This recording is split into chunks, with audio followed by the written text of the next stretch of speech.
é importante que a gente saiba que o fator mais importante e que regula a regeneração tecidual é o fluxo sanguíneo, tá certo? Então isso vai influenciar a magnitude, a duração do processo inflamatório, e até o nível de regeneração que esse tecido vai alcançar, tá certo?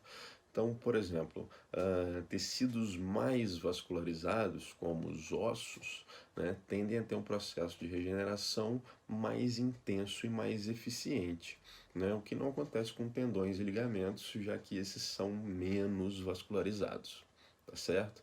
Outros fatores, podem de fato atrapalhar a regeneração do tecido, né? Uma infecção, por exemplo, o comprometimento da circulação, uma neuropatia, tudo isso pode frear a regeneração tecidual, tá certo? Quais são os estágios do processo de reparação tecidual?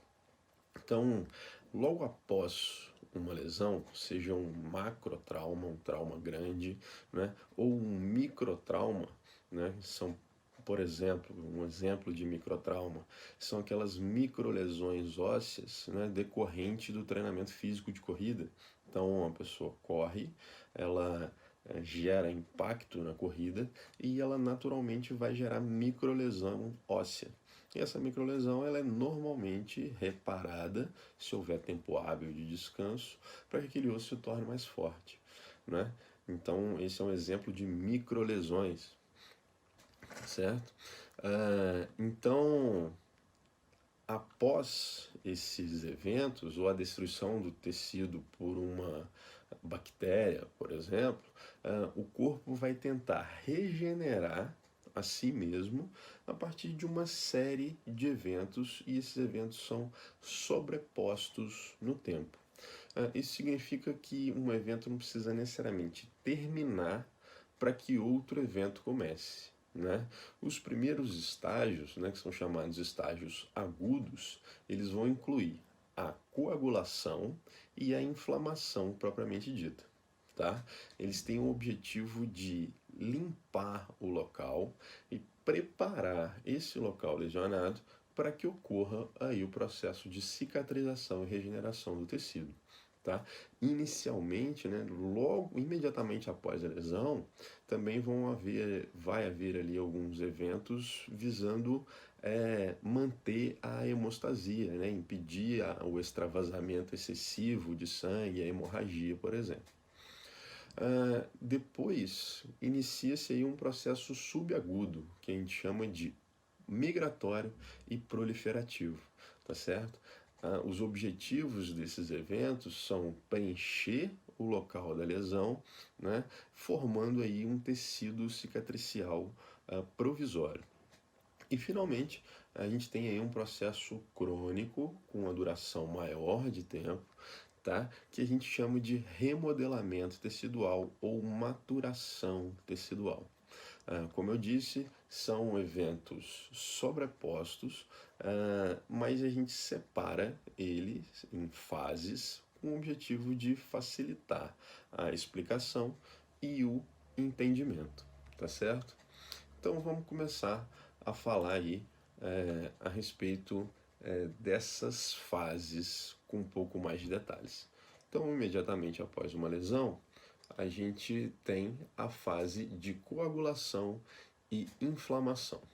Essa fase, ela possui uma série de eventos que são tanto reparadores quanto defensivos. E eu digo defensivos porque eles podem ter como objetivo impedir a entrada de agentes infecciosos, no caso de uma lesão aberta, né? Ou então remover o agente infeccioso, no caso lá do exemplo da osteomielite, que é uma infecção lá dentro do osso, né? Então, logo após essa lesão, alguns componentes celulares do sangue e o próprio plasma, eles vão entrar na ferida, né, por conta da lesão dos capilares. E esse é o sangue que extravasa desses capilares lesionados.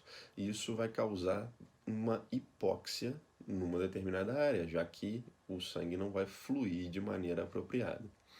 Então, após isso acontecer, vão ocorrer aí uma série de eventos específicos, né, que a gente não vai entrar em detalhes hoje, que forma um coágulo, tá certo? E aí esse coágulo interrompe o extravasamento de sangue.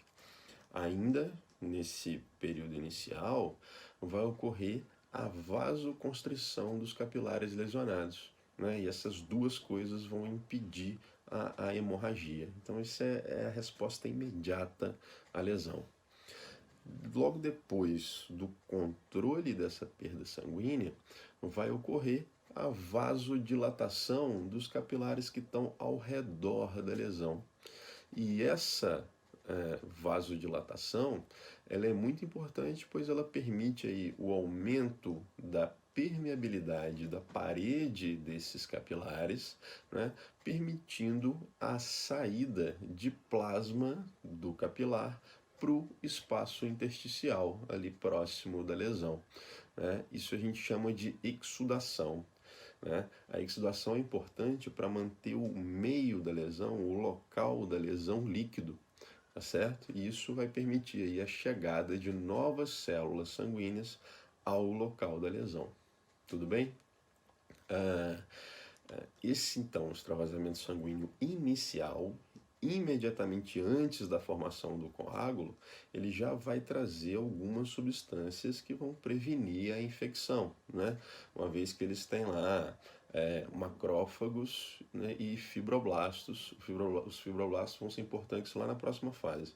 Mas esses macrófagos que chegam junto com o sangramento inicial já vão ser importantes aí para combater uma possível infecção.